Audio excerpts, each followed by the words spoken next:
Greetings, Digital Cathedral family. Glad to have you with me from wherever you're watching, whatever time of the day, whatever day of the week that you happen to catch us here. We do our premiere on Sunday morning, 10 a.m. Central, and I'm so thankful for all of you that do gather in at 10 a.m. Central. Those of you that usually come in at 10 a.m. on that Sunday morning are people that fit two groups. Either you don't have a Grace Church to go to, you don't have a fellowship that fits your needs, or number two, you're just done with church. You're just done with it entirely.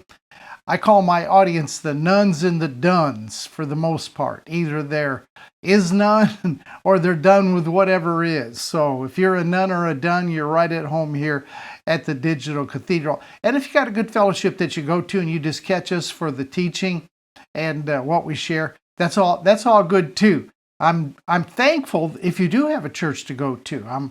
I'm glad that there is a place that maybe teaches grace and love and the fatherhood of God, inclusion, all the good things here that we talk about at the Digital Cathedral. So whatever your situation is, glad to have you with me, especially those of you that are here maybe for the first time today. I don't know how you heard about us, maybe through a friend, through social media. I'm active on social media. However you heard about us, I'm glad that you're here with us today. Now, don't fall off your chair. But I want to start today with a scripture from the Old Testament. That's right, from the Old Testament. If I were to put a title on the teaching today, I would probably call it The Power of One. The Power of One, aka we're going to talk about the one who has all the power. So we're going to get focused this morning on some things. I want to encourage you. I want to challenge you. I want to stretch you. And when we're done with this session at the Digital Cathedral, which I'm really excited about this morning, I love this teaching. It really has ministered to me as I put it together. When we're done this morning, I want you to not just have something you can stash away in the computer somewhere in your mind. I want this to have an effect on your life. If we're not changing lives, if we're not presenting a teaching that will help you to walk out who you are and what you have as a result of the finished work of the cross, then we're not getting the job done here at the Digital Cathedral. So I hope that when we're done this morning, we'll have something that is of practical use that you can put into everyday living. So let me start over in, again, Old Testament, Isaiah chapter 45, reading out of the Passion Translation. Everything I read today will be out of the Passion Translation. If you have a Passion Translation Bible, you probably notice that there aren't any Old Testament books in the Passion. Well, Dr. Simmons has done 4 or 5 from the Old Testament, and they come in separate books like this one. I've got the whole case of them. I think there's 5 or 6. If I remember right, Jeremiah, Isaiah, the Psalms. There's 3, 4, 5 books that are in there. So you can get a little bit of the Old Testament with the Passion Translation, which,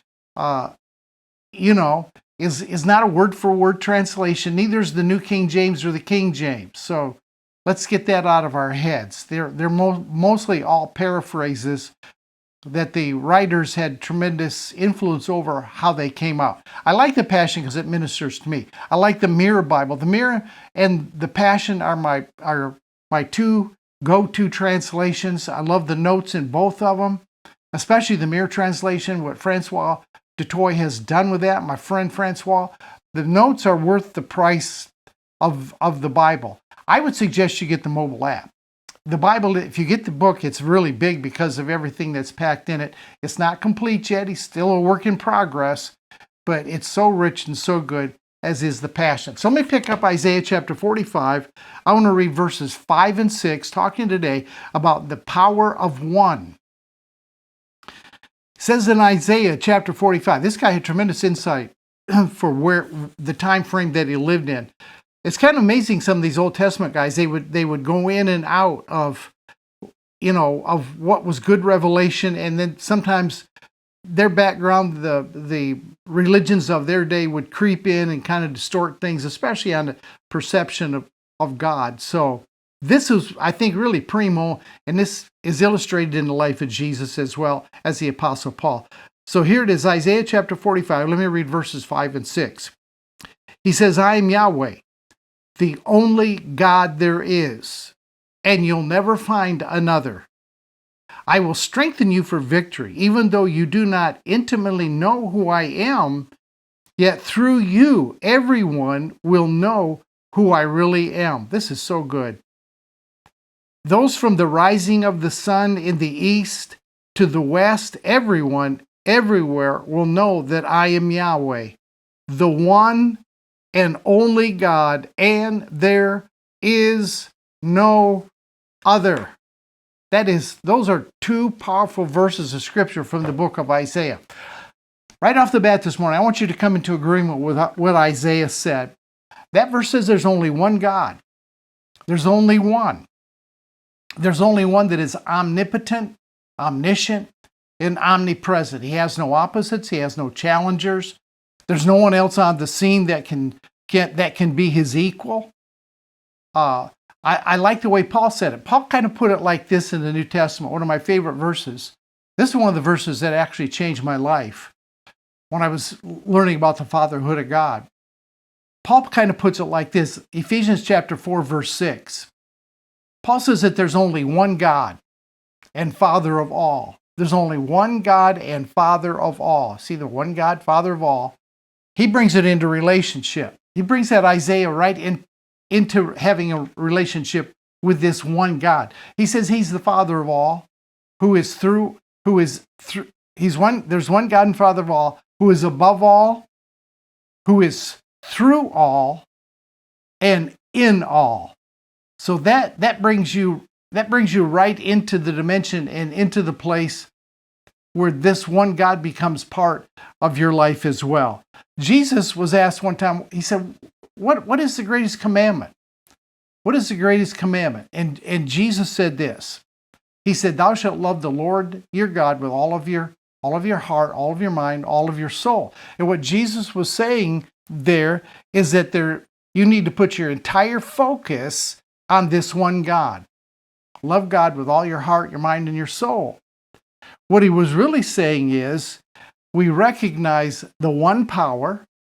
We recognize that this one power now becomes the center of our focus. When you love him with all your heart, your mind, and your soul, that's where your focus is. That's where your attention is. What he's really saying is, thou shalt have no other gods before me.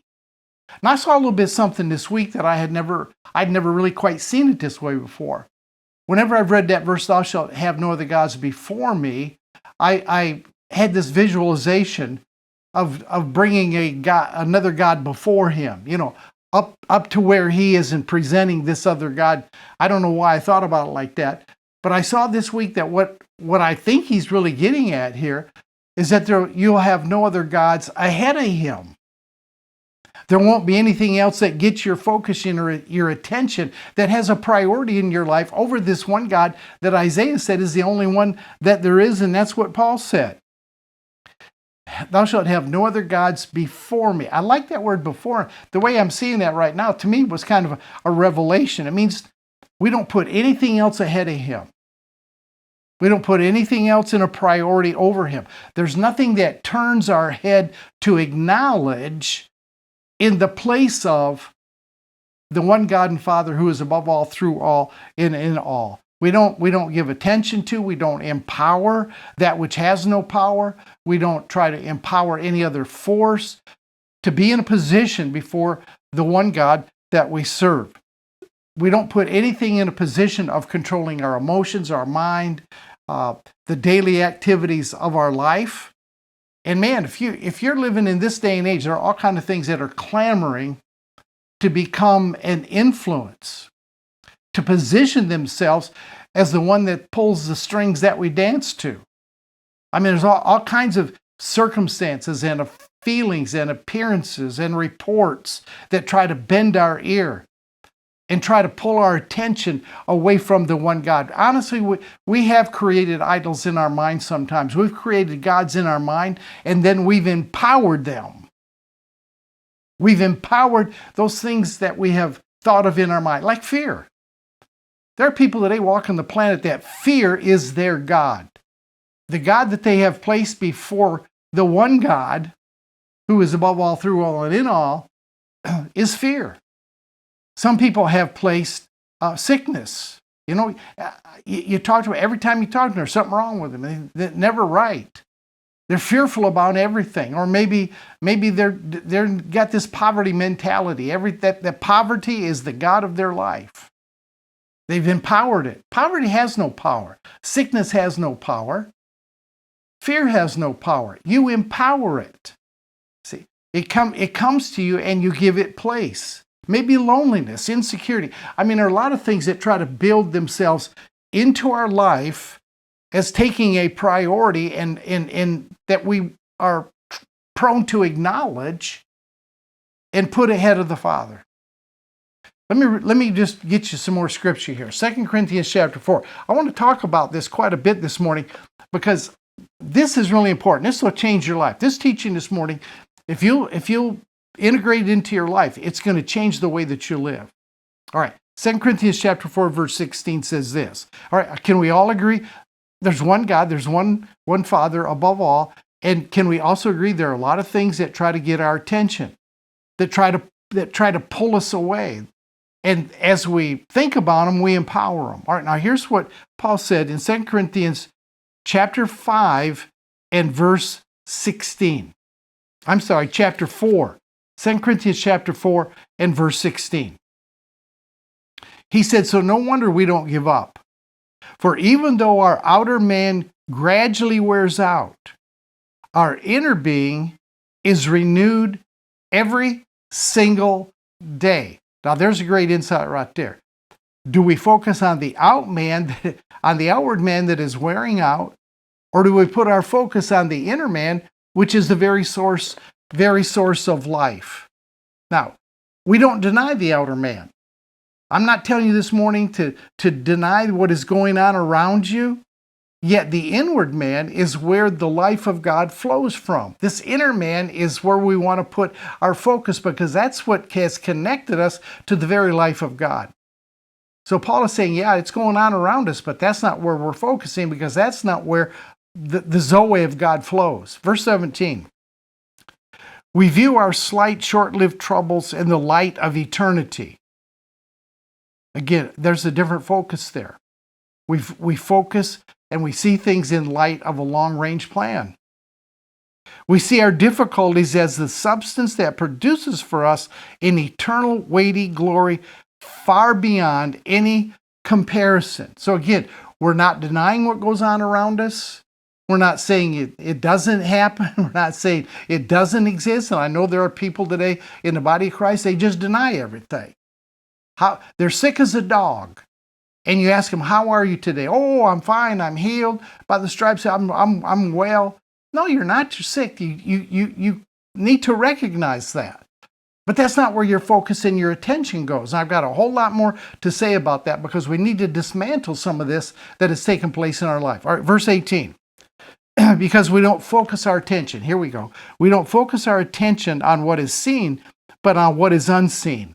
So that's we put a focus. We put how do I want to say it? An intention focus, not on what we see. We put our focused attention on what is not seen. Here's why. For what is seen is temporary, but the unseen realm is eternal. Why is it important not to empower things that have no power? There's one God who's above all, through all, and in all. We'd read from Isaiah chapter 45, there's none that compare to him. Everyone's going to know that there's only one. Why is it important to not empower what has no power? I'll tell you why. Because when you do, it keeps you insecure. It keeps you imbalanced. It keeps you in limbo. It keeps you like a puppet to what the strings of appearance try to pull.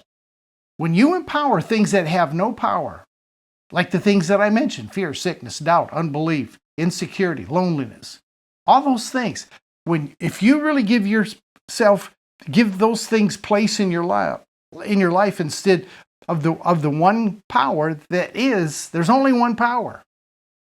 Only one power. Everything else that is a power in life, we have empowered. When you live this life of divinity, which is what we're talking about, several weeks now, when you live out this life of divinity, You align your thoughts and you focus on the Father as the only power. Let me run it by you again.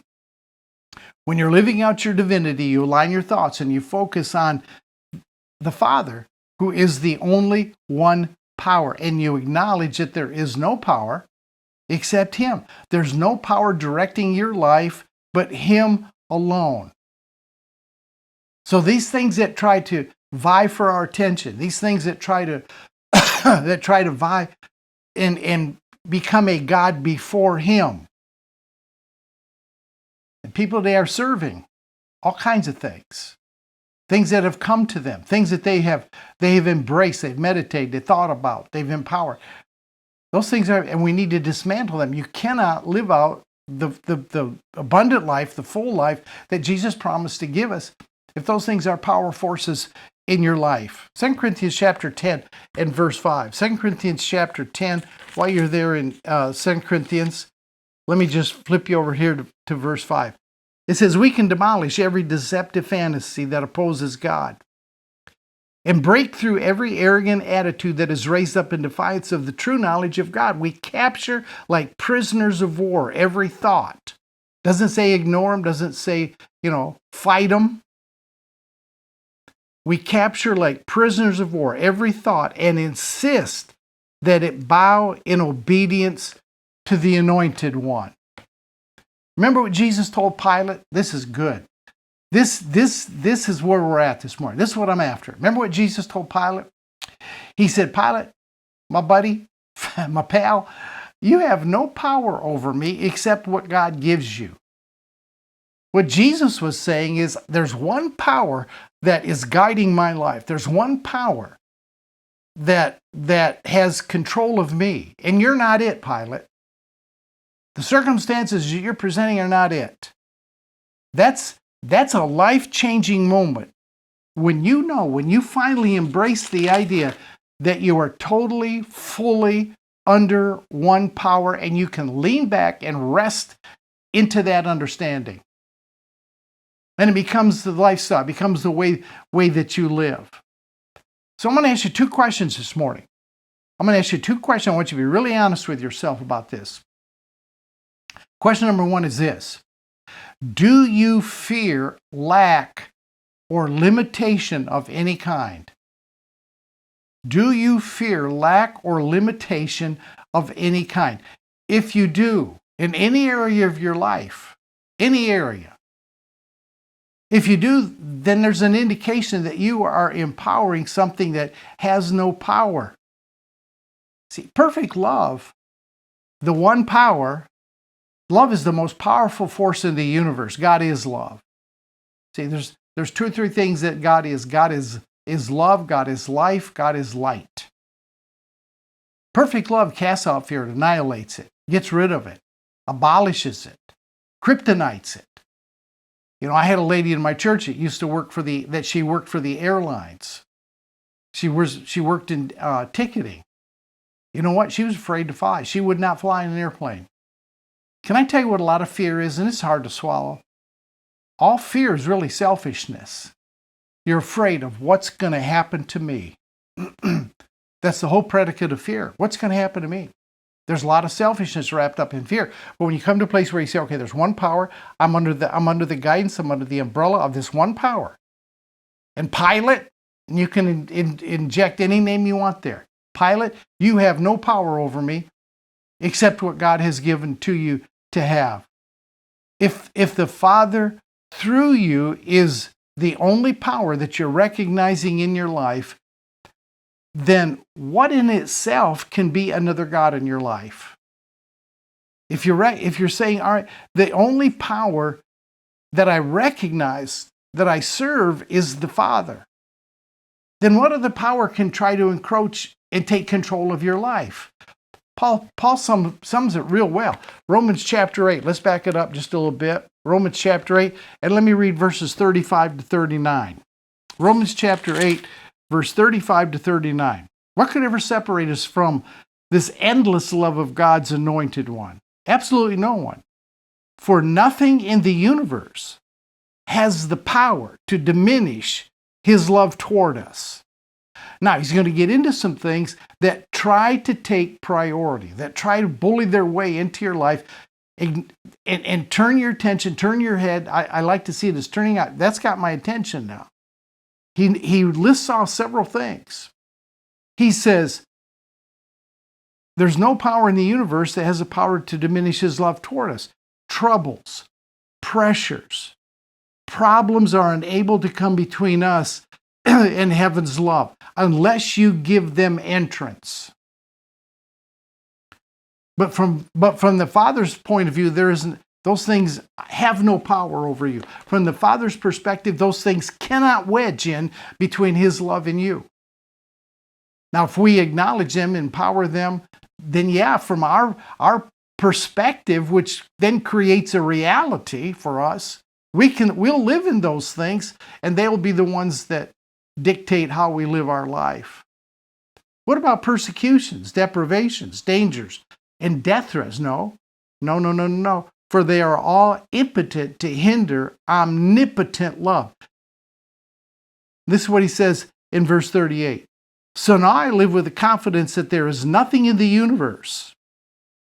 Wow, this is so good. There's nothing in the universe with the power to separate us from God's love. I'm convinced that his love will triumph over death. See, some people are so afraid of death that death has become the God. They'll do anything to try to avoid death. Death is the ruling force of their life. Life's troubles, fallen angels, dark rulers in the heavens. There is nothing in our present or future circumstances that can weaken this love.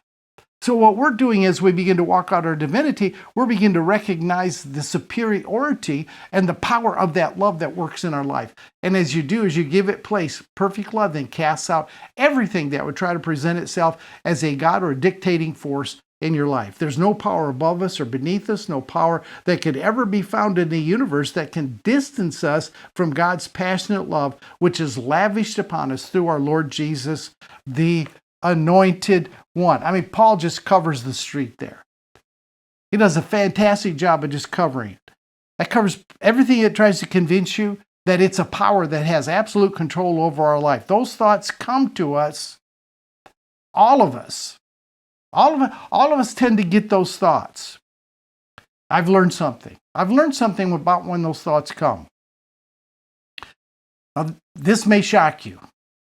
When those thoughts come, acknowledge them. Observe them. Don't fight them. Don't try to rid yourself of them. Right? The way that we empower those things that present themselves to us, the way we empower them is to fight them. It's to ponder them. It's to meditate about it. To roll it over and over and over in our consciousness. We empower those thoughts and they create a perception. If fear comes to you of any kind, the doctor gives you a report, all of a sudden now you're filled with fear. Observe it. Recognize it. Yeah, that doesn't sound good. I see that. But don't meditate on it. Don't ponder it. Because it will create a perception, and that perception becomes an accepted reality. Yep, that's just who I am. I'm sicker than a dog. I don't have long to live. That's just the way life is. You're empowering that every time that you do that. See, those things all try to enter us, and I want you to observe this. They all try to come from outside of us.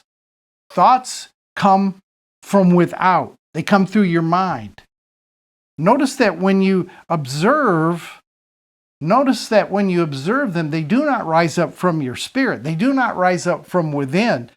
They seek entrance from without through your mind. All right, give two quick examples. Adam and Eve had thoughts. They had the thought that God's holding out on us. That we'll never be like he is unless we do something, unless we eat this tree of the knowledge of good and evil, unless we make a determination of what is good, what is evil, what is right, what is wrong. They had those thoughts and they pondered it, they meditated on it until there was no alternative except to eat the tree. Jesus had thoughts. When he was in the wilderness tempted, he had thoughts. Now here's the difference. Adam pondered those thoughts, gave them place, and that perception then of what they had to do to become like God became their reality, and they acted on it. Jesus observed the thoughts. When the thought came to him, if I'm the Son of God, I can turn that stone to bread. If I'm the Son of God, I can go to the top of the temple, cast me down, angels will catch me. He observed those thoughts. He recognized those thoughts, and he immediately dismissed them as not having power in his life. Are you with me this morning? You empower those thoughts when you meditate on them, when you think about them. See, worry is simply negative meditation. Anxiety is simply negative meditation. The times that those things come to me is the middle of the night, about 3 o'clock in the morning. I'll wake up and I'll begin to think about something. And if I'm not careful, I begin to worry about this, or I begin to think about the shortcoming of that. You know what? I've recognized to observe them. Okay, yeah, those thoughts are there. But when I begin to put my mind, my focus back on the one true power, no, wait a minute, those thoughts don't have no place in my life. They don't control me. They're not manipulating me. They're not controlling me, right? Are you listening closely? Fear is the absence of perfect love. See, action, your life's action follows your focus. That's positive or negative. You tell me where your focus is. You tell me what you think about, and I'll tell you the direction your life is going. It's like I always heard, show me your friends, and I'll show you your life. See, where you hang out with your friends, that's where your emphasis is. That's where your life is going. Life's actions follows your focus. You observe the thoughts. You observe the thoughts, but you don't focus on them. You don't spend time with them. You don't become their buddy. You don't empower negative, fearful thoughts. And the way you empower them, again, is to think about them. Roll them over and over and over. And when you do, that movie that plays in your mind, that fearful thought, that thought of poverty, when you think about it, it's like a movie that runs in your mind. And every time you roll it over and think about it, the movie gets longer and longer and longer and longer until it absolutely controls your life. It isn't a movie anymore. It's a double feature. It's all that is in front of you. And as you empower that, your recognition of the one power diminishes. And that's what's called having a God before him. All right, Philippians chapter 4. Philippians chapter 4, and let me just pick up verses 6, 7, and 8. Philippians chapter 4 and verses 6, 7, and 8. Don't be pulled in different directions or worried about a thing. Don't be pulled in different directions or worried about a thing. Be saturated in prayer throughout each day, offering your faith-filled requests before God with overflowing gratitude. Tell him every detail of your life. Then God's wonderful peace that transcends human understanding will make the answers known to you through Jesus Christ. Verse 8. Keep your thoughts continually fixed on all that is authentic and real, honorable, admirable, beautiful, respectful, pure, holy, merciful, and kind, and fasten your thoughts on every glorious work of God, praising him always. He's saying, he's saying what I'm teaching you this morning. Get your focus right. That's the way your life's going to go. I want you to consider this really deeply. This next thought, I want you to really consider it deeply. As a partaker of the divine nature, there's going to come a time in your life where all of a sudden you're going to say, you know what, that's right, there is only one power. That one power has got me securely held in his hands. Remember that old song, he's got the whole world in his hands? You're going to come to the realization that God is the only power. And if that's the fact, if he is the one power in your life, then what have we got to fear from any wannabe power that would try to approach us in our mental realm from the outside? The day that you say, you know what, I get it, I see it, I'm secure in that. There's only one power in my life. My my life is right in the center of his will and right in the palm of his hand. Now let me just put a caveat in there. I'm not saying that God causes everything in your life. Most of the things in life that we face are a result of our decisions and our choices. Some things are outside of that, I realize it. Jesus said, in this world you have tribulation, be of good cheer, I've overcome the world. He overcame the world because he didn't put a focus on it. He kept his attention on the Father. Things happen, I understand that. I'm not saying that God causes everything to happen, but I'm telling you this, everything in your life will work to the ultimate good if you stay under the idea and the truth that there is one power in the universe, only one. And that one power has captivated you. The day that hits you, that doggone it, that's right. What if I got to fear from any wannabe power? I'm not going to empower fear. I'm not going to empower poverty. I'm not going to empower insecurity. None of those thoughts that come to me, I observe them. I recognize them like Jesus did in the wilderness, but I'm not going to give them place. I'm going to think on things like we just read in Philippians chapter 4, 6, 7, and 8. Things that are good, pure, perfect, lovely, of a good report, any praise, any virtue. Focus on those things. And the day that you do that, that's the day that you move from the soul man to the spirit man. From the suke man to the pneuma man. That you're no longer a sukikos, you're a pneumatikos. You're controlled by the spirit and not the soul. And there's this tremendous feeling of agreement that arises from it. And you say, yes, that's the truth. I feel the life of it. I feel the strength of it. I feel the power and the security of it. If there's one power, and that one power is for us, and we just read it all from Romans chapter 8, verses 35 down to 39. Read it and meditate on it yourself. We come to the conclusion that there's only one power, and nothing else can pry us, separate us, have power over us. Then what can stand against me unless I'm the one that empowers it? When you see your divinity in alignment with the one power, then the answer is obvious. Nothing can stand against you. Nothing at all can stand against you. Let me say it again. The soul man lives from the outside impulses, lives from the outside stimulus that comes to him, his senses. The spirit man lives from within. He lives by the impulses of the Spirit. The word that God speaks to you. Hebrews 4:12.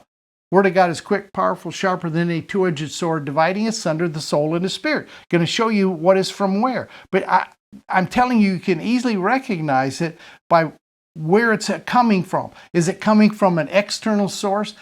Everything that would try to dominate your life comes from an external source. The fear, the doubt, the unbelief, whatever it is, tries to gain entrance. And when you get into this a little bit and you begin to exercise it, you begin to understand it's not rising up from within me. It's coming to me from the outside. The power of one resides in you. And he's given you everything. He's equipped you for everything in life. And I'm saying this morning that I think it's my feeling that only those that embrace divinity will see that they are fully complete in Him. Let me read a verse from mind-blowing. I'm going to read one more verse from the Old Testament this morning from Psalm. Let me read Psalm 34:10 out of the Passion Translation. And I want you to see here the two that have a different focus. Even the strong and wealthy grow weary and hungry because that's where their focus is. They have given their strength, their own strength, and their wealth. They have made that a god before Him. But it doesn't work out. They run out.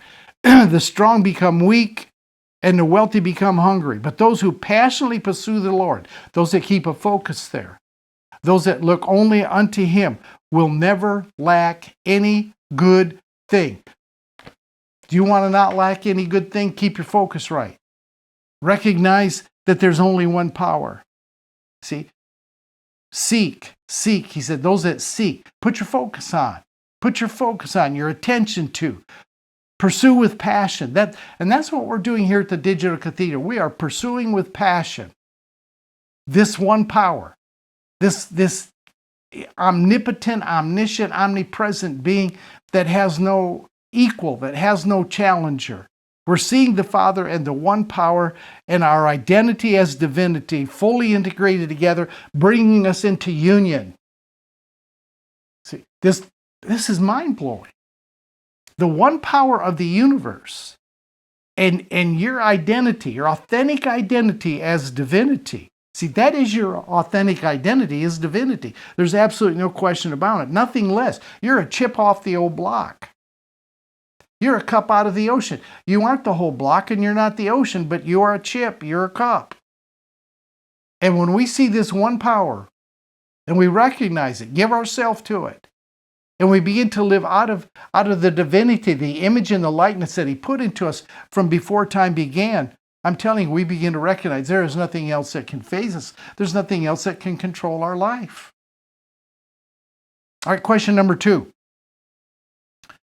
Question number 2, what is it that you feel that you have to ask the Father to give you, or what is it you feel you have to ask the Father to do for you? What is it you feel you have to ask the Father to give you or to do for you? Because the one power has imputed into your inner man. How many times have I read the verse? He's imputed into that inner man everything that pertains to life and godliness. You are well equipped for every circumstance, every facet and phase of life. He has fully equipped you. In Jesus dwelt the fullness of the Godhead bodily. Next verse. And you, I'm speaking to you, speaking to me this morning. We are complete in Him. What is it you feel you have to ask Him? Can I tell you what Jesus said? Matthew chapter 6. This is Sermon on the Mount. I like to call it the Constitution to the Kingdom. This Matthew 5, 6, and 7. Jesus tells you how the kingdom operates. Let me read a couple of verses here from chapter 6. And here's, what is it that you feel today that you have to ask the Father to give you or the Father to do for you? Now watch what He says here. Matthew chapter 6, and let me read verse 7 and 8. Verse 7. When you pray, there's no need to repeat empty phrases. Praying like those who don't know God, don't have an intimate relationship with Him, don't know His heartbeat, haven't recognized that He's the one power. For they expect God to hear them because of their many words. There's no need to imitate them, since your Father already knows what you need before you ask Him. I'm telling you what, Matthew chapter 6, verse 7 and 8 is going to wreak havoc with intercessory prayer groups. He's saying when you pray, no need to repeat empty phrases, praying like those that don't know God, because they expect God that's going to hear them for their many words. I don't know if you've ever been part of intercessory groups. Over the years, I've been part of many intercessory groups. I didn't recognize it at the time. I joined in. I was with them. I was like them. But every week we would get together and basically pray for the same things. Pray that God would do the same things over and over, week after week after week. Nothing changed. We'd pray for the same blessings. We'd pray against the same evil forces. Do it week after week after week. We never understood. We expected that God would hear us because we were pushing in things to God. We're faithful to our intercessory prayer group. He said there's no need to that. Your Father already knows what you need before you ask. How about if we align ourselves with Him and say that I already possess what I need, therefore there is no need for me to ask. Wow. Father says to the Son, you're always with me. He says to you today, same thing He says to Jesus. When you read the Gospels, I want you to see whatever Jesus says about Himself or He says about the Father, He's saying about you as well. So in one verse, I don't remember the address, it doesn't matter, but Jesus said this. He said, you're always with me. And the Father said, everything that I have belongs to you. See, Jesus recognized that there was no other source that was going to empower or give to him what he needed. Now, you and I, as we begin to embrace our divinity, I think the days of asking are over. The days of bawling and pleading our case and getting before God and saying, God, you know, and rending the heavens and all the things. So prayer then, my prayer life is totally different than it was back when. Prayer becomes an inner agreement. It becomes an acknowledgement, an acceptance of what already is and has always been so. Prayer becomes this expression of oneness with the only power there is. So that illusion of separation, and this is why I think intercessory groups and why people pray like they do, it's back to this illusion of separation. We have visualized that God is out there someplace and he's got everything that we need. And I'm over here on my face before him or on my knees or pacing back and forth, whatever. I'm over here telling him what I want him to come from where he is to where I am to fulfill for me or to give to me or to meet this need. And that's how we've prayed. That illusion of separation, you know what's done? It's kept the people of God like slaves in Egypt, barely eking by, barely getting by, instead of living like sons in the kingdom. Prayer then becomes this communion. And this is so important for what we're talking about this morning of recognizing there's only one power. When you come under this revelation that this one power really has your life, he really has a hold of you. He's not going to let go of you. Then my communion, my intimate thoughts, my relationship with the Father is no longer spent asking. It's not even coming into a place where I agree of what is going to be at some time, at some point in the future. It's the realization, it's the recognition, listen, it's the realization, the recognition of what already is. Jesus set an example for us on this. Did you ever notice when you read through the Gospels that Jesus never prayed for anything for himself? He never prayed for a new donkey. Never prayed for tax money. Father took care of it. Father said, you need tax money, and this is where you live from the impulses of the Spirit. Father said, go down, throw your line into lake. I mean, this seems crazy. And pull in the fish. And the first fish you pull in, he said, going to be a gold coin in that fish's mouth. Pay your taxes with that. You need a donkey? I'm going to tell you, here's what you need to do. Go into the city. I've already prepared. I got it ready. Send your boys in there, and he's going to bring it back to you. He didn't pray for those things. The Father provided them. You know why? He believed the Father when the Father said, Son, you are always with me, and everything that I have is yours. That was the focus, the realization on the part of Jesus, who lived as a man, 100% God, 100% man. But he walked this earth as a man doing what you and I can also do. He recognized that he didn't have to ask because the resources of the Father were his resources as well. Jesus didn't have to ask to make it so. It already was so. He's ever in the midst of us to make it so. What always has been, now is, and always will be is already established as truth. So as we live out this life of divinity, what we're really doing is fine-tuning our consciousness. We're coming into this place of the realization of who we are.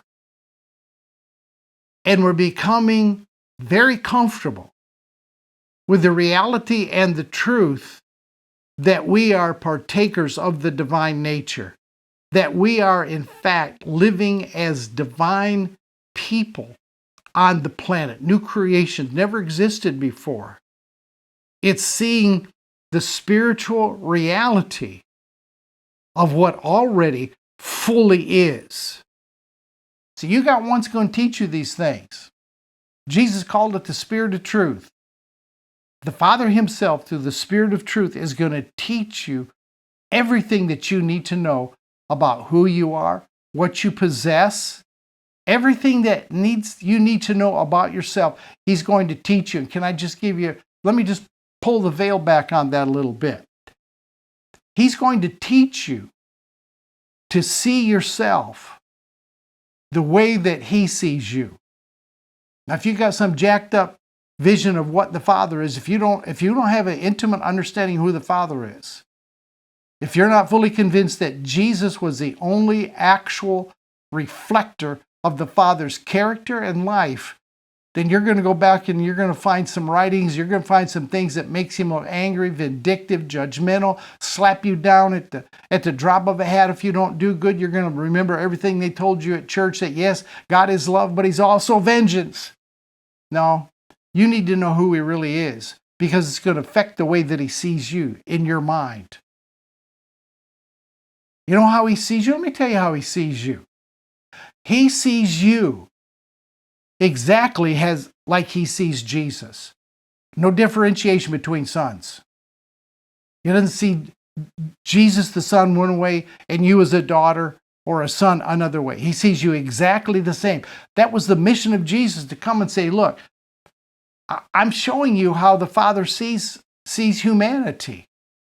I'm going to show you the Father, and I'm going to show you to yourself. Paul said it well in 1 Corinthians 13. He said, in that day, we're going to know ourselves even as we are known. We're going to know us even as the Father knows us. See, there's one fact. Maybe you don't have full revelation of that. Maybe you don't have full understanding of that. That's fine. There's something you can rest in until he shows you more, until he unveils himself personally to you. This was the foundation of Jesus' life. And this is the foundation. It can be for every person. Now, there's going to come a time you have a God experience. Maybe it's a Damascus Road. It might be a quiet one. I don't know how to be. He knows your temperament, your personality. So if you're saying, you know what, I've got all these other things that are vying for attention. They've got a hold of me, and I have a bunch of gods before him, to be honest with you.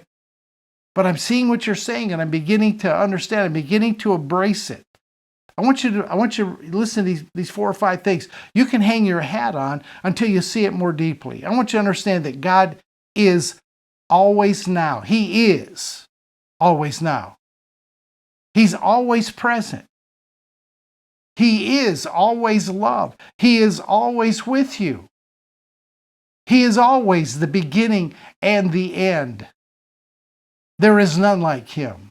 There is none in competition with that. Now, maybe you have to just say, okay, I'm satisfied with that. I get it. I see it. I'll hold on to that. He will add to that. If you'll take that and ponder it, meditate it, give it place, begin to recognize the one power, he will add to it. He'll begin to show you his nature. He'll begin to show you the way that he operates, the way that he thinks. He will begin to show you that he's always here with you. He's always in and out. Even though I walk through the valley of the shadow of death, you are with me. I'm not focused on the valley of the shadow of death. I'm focused on the one that is always with me.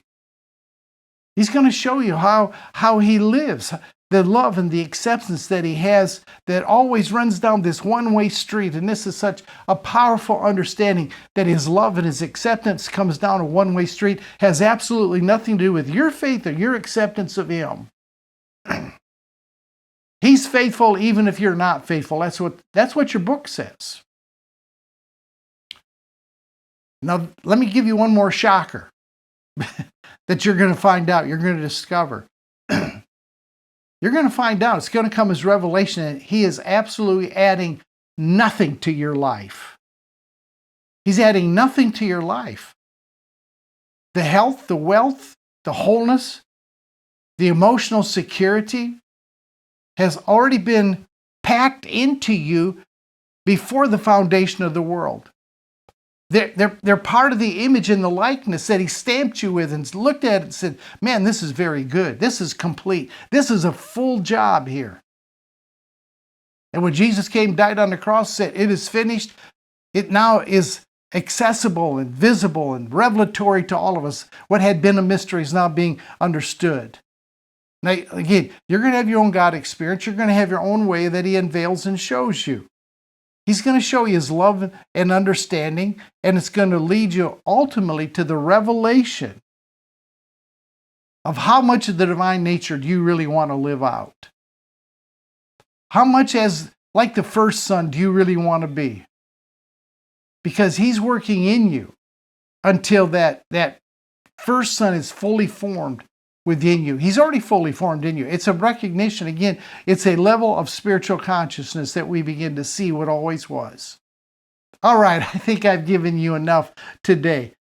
Understand the health, the wealth, the wellness, everything's you already got it.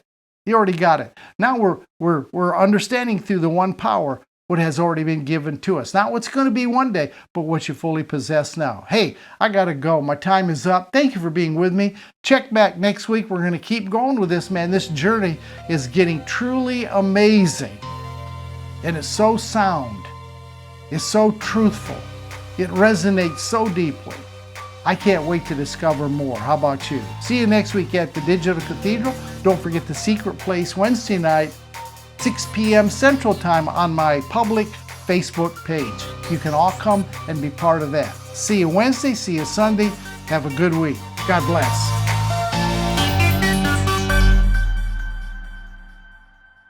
Thank you for watching. If today's message has touched your heart, remember to click subscribe below to support our work. Also, visit donkeathley.com for books and donations. Link in the description below. And know that every donation is vital and keeps this life-giving message going week after week. May the grace of God uplift you and fill your life with hope. God bless, and we look forward to seeing you in our next message.